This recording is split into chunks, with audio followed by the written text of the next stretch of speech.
सहनाववतु सहनौ भुनक्तु सह वीर्यं करवावहै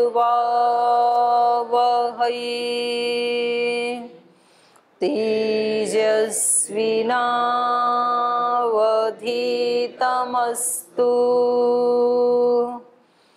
मा विद्विषावहै। ॐ व्रतानां व्रतपति व्रतं चरिष्यामि तच्छकीयं तन्मेराध्यताम् इदमहमनृतात् सत्यमुपैमि। ॐ शान्ति शान्ति शान्तिः।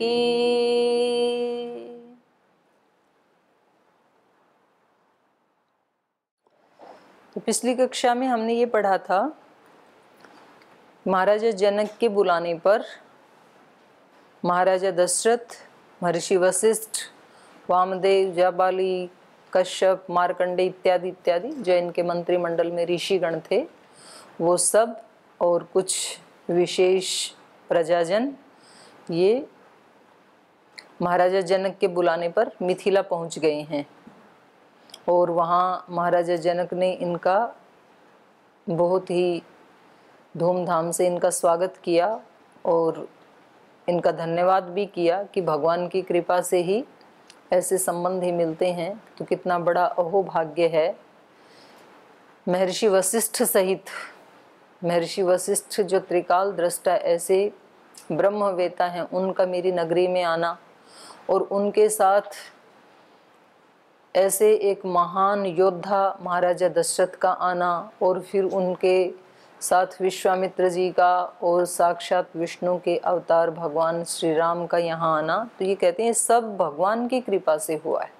दिष्ट्या में पूजितम कुलम, ये भगवान की दृष्टया, दृष्टया मतलब कृपा से, भगवान की कृपा से मेरा कुल पूजित हो गया। ऐसे इतने महान लोग, ऐसे महान लोग तो एक भी कुल में आ जाएं तो भी बहुत बड़े पुण्यों का फल मानना चाहिए। और ये तो इतने सारे एक साथ आ गए, तो इस सौभाग्य को तो क्या ही सराहूं मैं। तो ये देखो व्यक्ति की दृष्टि होती है। तो इस प्रकार इनके पहुंचने पर उन्होंने कहा कि यदि आप सबकी आज्ञा हो तो कल हम श्री राम और माता सीता के विवाह संस्कार को संपन्न करें। तो राजा दशरथ ने कहा कि भाई देने वाला महान होता है। प्रतिग्रहो दातृवशः श्रुतम एतत् मया, मैंने ये सुना है कि देने वाला जो है वो बड़ा होता है और लेने वाला तो उसके वश में होता है। तो देने वाले आप हैं, दाता तो आप हैं। तो पुत्री का जो पिता होता है वास्तव में तो वो बड़ा होता है, क्योंकि वो अपनी पुत्री को दे रहा है, और लेने वाला तो छोटा होता है। लेकिन समाज में इतनी ये बुरी रीति है, पुरुष प्रधान समाज, कि उसको भी ऐसे बना लिया कि हम जो बेटे वाले हैं वो बड़े। बेटे वाले बड़े कैसे हुए? या तो कम से कम तो दोनों को बराबर ही मान लो, और नहीं तो जिनकी पुत्री तुम्हारे घर में जा रही है वो अपनी जिंदगी भर की संपत्ति को आपको दे रहे हैं और उसके साथ में दान दक्षिणा भी दे रहे हैं, तो वो बड़ा हुआ ना देने वाला। लेने वाला तो छोटा होता है। लेकिन महाराजा दशरथ इस बात को समझते हैं, तो इन्होंने कहा कि भाई आप देने वाले हैं, और प्रतिग्रह, प्रतिग्रह मतलब लेने वाला, लेने वाला जो है वो देने वाले के वश में होता है। तो जैसी आपकी आज्ञा होगी वैसा हम करेंगे, क्योंकि दाता तो आप हैं, हम तो लेने वाले हैं। तो ऐसी यदि भावना हो तो मुझे लगता है कि ये जो तलाक आदि की स्थिति आ जा रही है समाज में, जो रिश्ते टूट रहे हैं, ये कदापि ना हो। जितना ज़्यादा हमने ये सोचा कि शिक्षा बढ़ गई है उतने ही ज़्यादा संबंध कमज़ोर हो गए हैं, क्योंकि एक में अहंकार ज़्यादा आ गया, एक में सहनशीलता कम हो गई। तो ये हमें रामायण जो है ये व्यवहारिक जीवन ज़्यादा सिखाती है। आध्यात्मिक तो है ही है, पर आध्यात्मिक की भी जो नींव है वो व्यवहारिक जीवन ही है। आध्यात्मिकता को जब तक व्यवहार में ना उतारा जाए तब तक आध्यात्मिकता केवल मात्र एक प्रदर्शन की चीज है, एक शो पीस की चीज है। अध्यात्म को जब व्यवहार में उतार लिया जाता है उसको हम आध्यात्मिक जीवन कहेंगे, उसको आध्यात्मिक ज्ञान कहेंगे। किसी व्यक्ति को आध्यात्मिक ज्ञान है कि नहीं ये कैसे पता लगे? उसके व्यवहार से पता लगे, न कि उसके शास्त्र सुनाने से पता लगे। शास्त्र सुनाना तो एक 100वां अंश है, आप ये समझ लो शास्त्र का, उससे भी कम ही मान लो। पूरा पूरा तो जीने वाली बात है। तो जब इन्होंने ऐसे विनम्रता के वचन कहे तो इनके वचनों को सुन करके महाराजा जनक विस्मय से भर गए। बड़ा आश्चर्य हुआ उनको लगा कि मैं तो समझता था कि मैं विदेहराज एक ज्ञान की पराकाष्ठा में जीने वाला व्यक्ति हूँ, देह से उपरत हो गया हूँ, और मैं तो अपने आप को ही ज्ञानी समझता था, और मैं तो ये सोचता था कि ये तो ऐसे ही है, एक राजा है, एक योद्धा है, बलवान है महाराजा दशरथ। लेकिन इनकी बातें सुन करके तो ये लग रहा है कि ये तो धर्म के साक्षात अवतार हैं, धर्म को जी रहे हैं। तो एक ही वाक्य ने उनको बिल्कुल एकदम अभिभूत कर दिया। तो शब्दों की भी तो अपनी महिमा है ना, इसलिए शब्द को भी क्या कहा?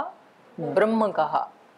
एक व्यक्ति एक शब्द अकड़ का बोलता है और पूरा माहौल ऐसा हो जाता है, खराब हो जाता है फिर, क्योंकि दूसरे का भी अहंकार जग जाता है तब, और उसमें फिर थोड़ा सा भी रस मिठास उस माहौल में रहता नहीं है, फिर एक तनाव उत्पन्न हो जाता है। और एक शब्द ऐसे होते हैं, जैसे महाराज दशरथ ने बोले कि कितना भी व्यक्ति तनावग्रस्त था, परेशान था, अहंकार से भरा हुआ था, प्रतिशोध से भरा हुआ था, बदला लेने की भावना से भरा हुआ था, अश्रद्धा की भावना से भरा हुआ था, और एक शब्द बोला किसी ने और एकदम से ऐसे नीचे आ गया उसका अहंकार, और वो उनके चरणों में गिर जाता है। देखा ना हमने वशिष्ठ और इनका, विश्वामित्र जी का, इन्होंने कितने अहंकारवश कितने कष्ट उठाए, विश्वामित्र जी ने कितनी साधनाएं की, कठोर कठोर, और फिर भी आखिर में आकर के करना क्या पड़ा? विनम्रता का ही आश्रय लेना पड़ा, वशिष्ठ जी के सामने सिर झुकाना ही पड़ा, और उस दिन वो क्या बन गए? ब्रह्म ऋषि बन गए। तो ये बात यदि पहले ही कर लें तो पहले होती नहीं है ना, कर तो लें, अहंकार करने तो नहीं ना देता है। तो सारी साधना क्या है? अहंकार को गिराने की ही है और कुछ नहीं है। अहंकार गिरा तो सभी आत्माएं पवित्र हैं ही हैं, पहले से ही हैं, सब महान ही हैं। जो स्वामी जी बोलते हैं सब व्यक्ति क्या है? महान आत्मा है। सब व्यक्ति क्या है? पवित्र आत्मा है, दिव्य आत्मा है। अदिव्य तो कोई भी नहीं है। जिसको स्वयं परमात्मा ने घड़ा हो वो व्यक्ति खराब कैसे हो सकता है? लेकिन उसमें अहंकार आकर के उस दिव्यता को छिपा लेता है, वो दिखने ही नहीं देता है अहंकार। और जो देखने वाला है उसका भी अहंकार है, वो भी उस छिपे हुए को तो देख नहीं पाता है। अगर तो कोई योगी हो तो वो अहंकार के पार जाके भी दिव्यता को देख लेगा, जैसे कि महात्मा बुद्ध ने अंगुलीमाल की दिव्यता को देख लिया, जैसे कि महर्षि दयानंद ने, वो शराब पीने वाला कौन था? अमीचंद की दिव्यता को देख लिया। तो अब देखने वाले का अपना अहंकार है और दिखने वाले का अपना अहंकार है, तो दोनों को दोनों की दिव्यता दिखाई नहीं देती है। तो फिर ये रस्साकसी चलती रहती है, कसमकस चलती रहती है फिर। तो यहाँ पर इन्होंने जब देखा कि महाराजा दशरथ ऐसे वाक्य बोल रहे हैं, तत् धर्मिष्ठम यशस्यम च वचनम सत्यवादिनः श्रुत्वा विदेह अधिपति ही परम विस्मयम आगतः। ये तद धर्मिष्ठम वचनम, धर्म से युक्त वचनों को सुन करके, धर्मिष्ठम वचनम यशस्यम, यशस्वी वचनों को सुन करके, सत्यवादिनः, ये जो सत्यवादी हैं राजा जनक, ये श्रुत्वा, उन वचनों को सुन करके, विधेय अधिपति सत्यवादी ने, सत्यवादी राजा जनक विधेय अधिपति, परम विस्मयम आगतः, अत्यंत विस्मय से भर गई। तो इससे ये भी पता लगता है कि कभी व्यक्ति को अपने ज्ञान के अहंकार में दूसरे को छोटा नहीं समझना चाहिए। हम ऐसे सोच लेते हैं कि पता नहीं इनको तो कुछ आता ही नहीं होगा, ऐसे ही है। कल जैसे वहाँ से आ रहे थे तो रास्ते में एक, जिन्होंने गंगोत्री में 6 महीना गंगोत्री में रहते हैं, 6 महीने हरिद्वार में रहते हैं, पूज्य स्वामी अपरोक्षानंद जी, कई बार महाराज जी नाम लेते हैं ना अपने शिविरों में। वो नाभि की ही विद्या सिखाते हैं। वो कोई भी रोग हो तो बोलते हैं कि इसकी नाभि खराब हुई है। तो ऐसे महाराज जी कई बार चर्चा करते हैं। तो उनके आश्रम के पास से निकल रही थी जैसे कल, तो फिर हमने कहा महाराज जी एक बार दर्शन करवा दो उनके। तो उनके दर्शन करने गई। तो मैं सच्ची बता रही हूँ, उनको पहले देखा तो मेरे को ये लगा कि मतलब ये ज़्यादा पढ़े लिखे नहीं होंगे, और ठीक है इन्होंने एक तत्व के ऊपर साधना की है, मतलब मेरे मन में बिल्कुल ये नहीं आया कि ये विद्वान भी होंगे, ऐसे लगा उनको देख। लेकिन वैसे बड़े दिव्य महात्मा हैं, तो देख करके बहुत अच्छा लगता है, पास बैठने से भी अच्छा लगता है। तो फिर बातचीत करते करते बाद में श्रद्धेय स्वामी जी महाराज ने बताया कि ये भालगढ़ के पढ़े हुए विद्वान हैं। भालगढ़ अच्छी संस्थाओं में से एक संस्था है विद्वान बनाने की। गुरुकुल खानपुर है उत्तर भारत में, फिर भालगढ़ है, फिर गुरुकुल कालवा है, झज्जर है, 3-4 ही तो हैं। तो वहाँ उस समय वो पंडित युधिष्ठिर मीमांसक जी से पढ़े हुए हैं, 75 साल की आयु है उनकी।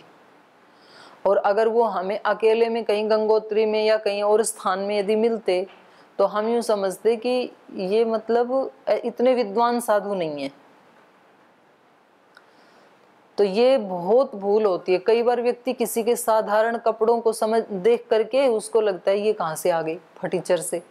तो कई बार साधारण कपड़ों में असाधारण व्यक्ति होते हैं, और ज़्यादातर होते हैं, कभी नहीं।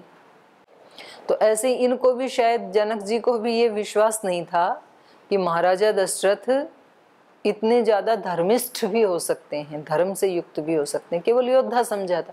जैसे पतंजलि के बारे में ज़्यादातर लोग सोचते हैं ये तो केवल योग प्राणायाम करने की एक संस्था है, बस यहाँ पर जो लोग रहते हैं वो कपालभाति करते हैं, योग करते हैं, पैर ऊपर नीचे करते हैं, बस उतना ही है। लोगों को नहीं पता कि यहाँ पर विद्या के ऊपर भी इतना बल दिया जाता है। जब वो यहाँ के देखते हैं तब पता चलता है। सेवा के ऊपर भी इतना बड़ा विश्वविद्यालय भी है, और यहाँ पर इतना बड़ा स्वदेशी का कार्य है। तो दूर दूर से कई बार चीजें स्पष्ट नहीं होती हैं। तो इसलिए यहाँ पर कहा यह जा रहा है रामायण में कि हमें कभी भी किसी के व्यक्तित्व को अनजाने में भी छोटा नहीं समझना चाहिए। पता नहीं किसके अंदर कितनी दिव्यता है। अब कहने के लिए तो आप यहाँ सब ब्रह्मचारी हैं, कुछ सन्यासी हैं, पर पता नहीं अब आप में से किसके अंदर कितनी महान आत्मा छिपी हुई हो, क्या पता लगेगा अभी से। और क्या पता किसी के अंदर दूसरी दृष्टि से भी देखा जा सकता है। पता नहीं कब कौन क्या काम कर दे। तो कुछ भी कहा नहीं जा सकता है। पर वो दूसरा तो हमें देखना ही नहीं है, क्योंकि अगर किसी के अंदर कोई दोष है भी तो भी उस दोष युक्तता के साथ दिव्यता तो है ही है, एक आत्मा तो है ही है ना वो। और दूसरा ठीक व्यवहार ना भी करे तो भी अपने को तो अपने लिए तो ठीक व्यवहार करना ही चाहिए कम से कम। तो अब इनका जो आप वार्तालाप सुनेंगे तो आपको बहुत अच्छा लगेगा। तो ये पाठ हम पढ़ रहे थे। किसी का कोई प्रश्न है क्या पीछे से? कुछ पूछना है? आगे चलते हैं। कुछ ऐसा पूछने जैसा तो था भी नहीं, तो चलिए आगे पढ़ते हैं।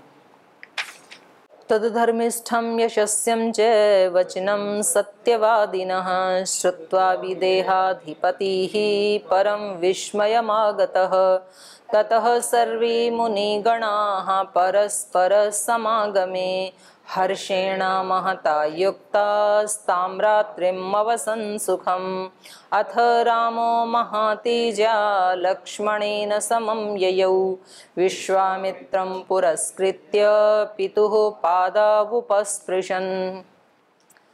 तो उसके इन धर्मिष्ठ वचनों को सुनकर के विदेह अधिपति राजा जनक परम विस्मयम आगत, अत्यंत विस्मय से आश्चर्य से भर गए वो कि कितने अच्छे वचन कहे इन्होंने। ततः सर्वे मुनिगणाः, और भी एक बात है, बोलते हैं ना लोक में भी, first impression is the last impression. पहली बार तो मिले हैं दोनों, दशरथ और जनक, और पहली ही भेंट में यदि वो कहते हैं भाई हम तो लड़के वाले हैं तो हमारी अनुकूलता तो इस समय रहेगी, तो इस समय शादी की जाए, तो वो एक अलग इम्प्रेशन होता। और पहली ही भेंट में जब उन्होंने कहा कि देने वाला बड़ा होता है, लेने वाला तो उसके वश में होता है, दात्री वशः, देने वाले के वश में होता है, तो एक अलग ही इम्प्रेशन पड़ गया। और शायद यही कारण रहा होगा, एक पहली जो छवि बन गई, कभी भी राजा जनक ने अपनी पुत्री के दुखों को लेकर के महाराजा दशरथ से या श्री राम से या माता कौशल्या से, किसी भी व्यक्ति से कभी कोई शिकायत नहीं की। नहीं तो किसी की बेटी को थोड़ा सा भी कष्ट होता है तो पूरे झगड़े मुकदमे चलते हैं, केस चलते हैं, जेल में, बोले आपको जेल में बंद करवा दूंगा। इन्होंने ऐसे नहीं कहा एक बार भी जनक ने कि सारे परिवार की जेल होने वाली है, ऐसा नहीं कहा इन्होंने। तो ततः सर्वे मुनि गणाः परस्पर समागमे, इसके बाद सारे जो ऋषि मुनि थे, इधर से भी आए थे, महर्षि वशिष्ठ, वामदेव, जाबाली, कश्यप, मार्कंडे इत्यादि जो मुख्य ऋषि थे, बड़े बड़े ऋषि, और इधर भी शतानंद आदि बड़े विद्वान हैं, तो ये परस्पर आपस में मिले, दोनों पक्षों के जो ऋषि मुनि गण हैं। और इस प्रसंग से ये भी पता लग रहा है कि राजनीति में ऋषि मुनियों का दखल अंदाज जरूर होना चाहिए, तभी राजनीति ठीक से चलती है। उधर भी हैं ऋषि, इधर भी हैं, क्योंकि वो उनको दिशा देते रहते हैं, नहीं तो दिशाहीन हो जाएगी राजनीति। दिशाहीन होती है यदि, तो फिर उसमें कुछ ना कुछ उपद्रव होते ही रहते हैं। तो महाराजा दशरथ के यहाँ मंत्रिमंडल में कितने ऋषि हैं देखो, वशिष्ठ, वामदेव, जाबाली, कश्यप, मार्कंडे, 5, कात्यायन 6 हैं। ये 6 ऐसे हैं जिनके प्रसिद्ध नाम हैं। ये जो 4 नंबर श्लोक है इसमें है, वशिष्ठो वामदेवश्च जाबाली रथ कश्यप मार्कंडेयस्तु दीर्घायु ऋषि कात्यायनस्तथा। दीर्घायु भी ऋषि, 7 ऋषि हैं। अब 8 तो सारे ही होते हैं, उनमें से 7 ऋषि, तो हो सकता है उस समय बड़ा होता होगा। तो ये हर विभाग को 7-8 ऋषि यदि हैं, तो जो प्रमुख 7-8 विभाग हैं उनको एक एक ऋषि यदि दिशा देता रहे निष्कामता में स्थित होके, तो चीजें ठीक ठीक चलती हैं। और इधर भी तो इसके बाद जब वो दोनों मिल चुके हैं, महाराजा दशरथ, महाराजा जनक, इसके बाद ऋषि मुनिगण जो हैं वो परस्पर समागमे, वो भी आपस में मिले, हर्षेण महता युक्तः, और परस्पर मिलकर के दोनों परिवारों के, दोनों कुल के जो संबंधी थे वो मिलकर के अत्यंत हर्ष से युक्त हुए। महता हर्षेण युक्तः, महान हर्ष से युक्त हुए। ताम रात्रिम सुखम अवसन, और उस रात में सब बड़े सुखपूर्वक सोए, क्योंकि दोनों को ये है कि कल जो शादी होगी तो वो अपने आप में एक अलौकिक घटना होगी, क्योंकि दोनों ही परिवार बहुत ऊंचे हैं। तो ये सब सो गए। अथ राम महातेजा लक्ष्मणेन समम ययौ विश्वामित्रम पुरस्कृत्य।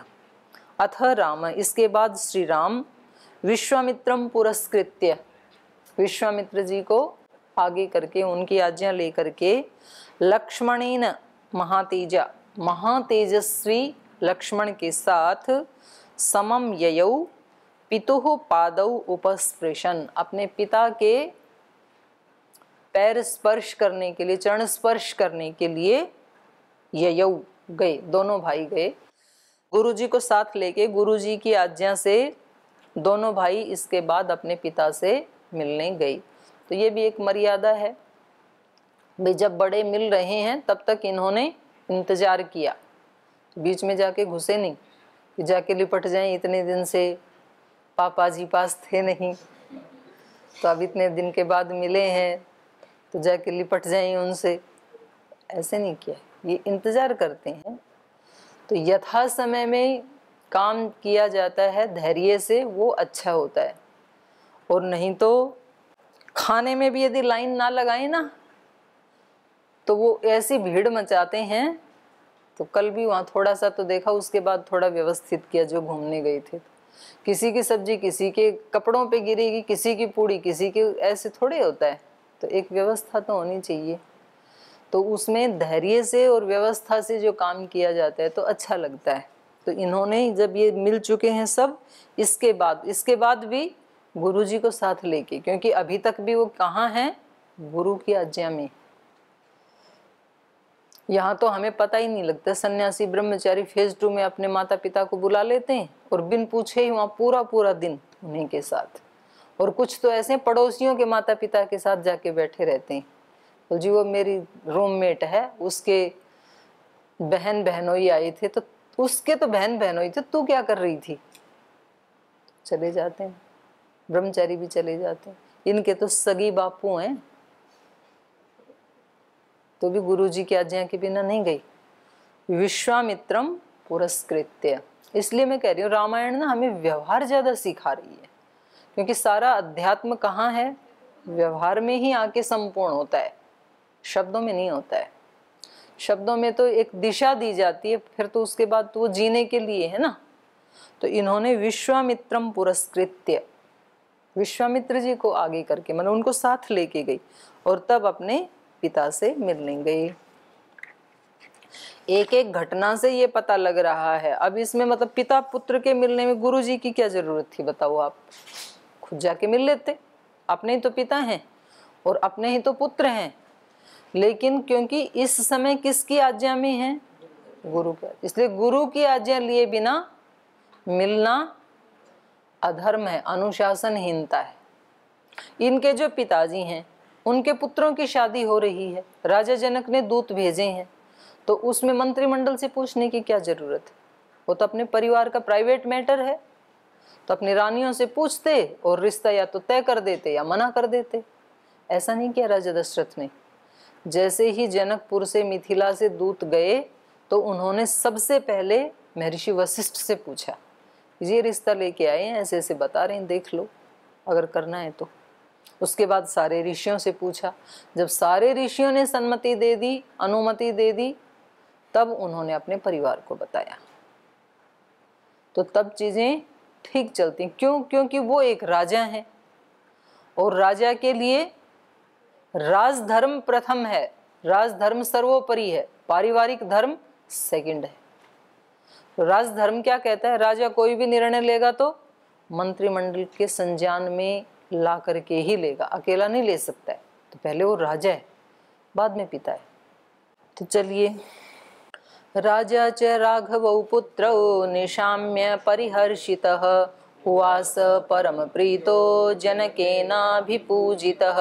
जनकोऽपि महातेजाः क्रिया धर्मेण तत्त्ववित् यज्ञस्य च सुताभ्यां च कृत्वा रात्रिमुवासः। राजा च राघवौ पुत्रौ निशाम्य परिहर्षित, और कह रहे हैं वो राजा दशरथ भी राघवौ पुत्रौ, दोनों अपने जो राघव पुत्र हैं उनको निशाम्य, उनको प्राप्त करके, उनको देख करके परिहर्षित, अत्यंत हर्षित हुए, क्योंकि इतने वर्षों से मिले नहीं थे पिता पुत्र। उवास परम प्रीतः जनकेन अभिपूजित, तो इस प्रकार जनक के द्वारा अभिपूजित होकर के परम प्रीति पूर्वक रात्रि को सबने निवास किया। जनकोपि महातेजाः क्रिया धर्मेण तत्त्ववित्, देखो कितनी अच्छी पंक्ति है, क्रिया धर्म, क्रिया धर्मेण तत्त्ववित्। तत्त्ववित् तो हैं, लेकिन कैसे तत्त्ववित् हैं, क्रिया धर्मेण, केवल धर्मेण नहीं, केवल धर्म के शब्दों को नहीं जानते हैं, वैसी कर्म भी करते हैं, क्रिया भी करते हैं। क्रिया धर्मेण तत्वविद जनकोपि महातेजः, जनक जो महातेजस्वी हैं वो क्रिया धर्मेण तत्वविद, क्रिया धर्म को जानने वाले, यज्ञस्य च, और यज्ञ को भी जानने वाले हैं। सुताभ्याम च कृत्वा रात्रिम उवासः, तो उन्होंने यज्ञ कार्य किया, और यज्ञ कार्य कैसे किया? सुताभ्याम च, पुत्रियों के लिए, अपनी 2 पुत्रियों के लिए, 2 पुत्रियां हैं इनकी, जानकी और मुझे नहीं पता, यहाँ द्विवचन है, आगे आए पता लगेगा। 2 इनकी, 2 इनकी हैं, 2 इनके भाई की हैं, तो इनकी कौन सी हैं नहीं पता है। अब नाम तो याद है मेरे को भी, उर्मिला, मांडवी, श्रुतकीर्ति, लेकिन कौन सी इनकी हैं यहाँ पर अभी स्पष्ट नहीं हुआ। तो बस सुताभ्याम ऐसे कहा इन्होंने, अपनी दोनों पुत्रियों के मंगल के लिए। सुताभ्याम कृत्वा यज्ञस्य रात्रिम उवासः। तो हर पवित्र कार्य में भगवान की स्तुति किस पद्धति से की जाती थी? यज्ञ के माध्यम से। ये भी रामायण में प्रमाण मिलता है हमें। तो प्रत्येक शुभ कर्म में अग्नि की ही पूजा करते थे हमारे पूर्वज, अग्नि के उपासक थे। और अग्नि का मतलब है भौतिक अग्नि, उस अनिर्वचनीय परब्रह्म का प्रतीक है। अग्निमीळे पुरोहितम, पहली ऋचा है ना ऋग्वेद की। तो अग्नि का मतलब ईश्वर, अग्नि का मतलब राजा, अग्नि का मतलब स्थूल अग्नि, अग्नि का मतलब गुरु आचार्य, अग्नि का मतलब संकल्प, अग्नि का मतलब एक उद्देश्य। तो एक आदमी के अंदर जो पराक्रम होता है उसको भी, तो अग्नि के बहुत सारे अर्थ हैं। तो इन्होंने भी अपना जो नित्य कर्म है उसको नहीं छोड़ते हैं। विवाह शादी है या कोई गम की कोई घड़ी है तो भी यज्ञ संध्या नहीं छोड़ते हैं। तो उधर से उन्होंने भी यज्ञ आदि करके ही राजा जनक से उन्होंने मिलने का कार्यक्रम रखा, और इन्होंने भी रात्रि को सोने से पहले अपना रात्रि का भी यज्ञ करके सोए। इत्यार्षे श्रीमद् रामायणे वाल्मीकि आदि काव्य बालकांडे 69तमः सर्गः समाप्तः। अथ 77तमः सर्ग, नहीं 77तमः, 70वां। तो इसमें राजा जनक का अपने भाई कुशध्वज को सांकाश्य नगरी से बुलवाना, और राजा दशरथ के अनुरोध से वशिष्ठ जी का सूर्यवंश का परिचय देते हुए श्री राम और लक्ष्मण के लिए सीता और उर्मिला का वर्ण करना। तो इससे तो पता लग गया कि उर्मिला और सीता 2 पुत्रियां हैं इनकी, राजा जनक की।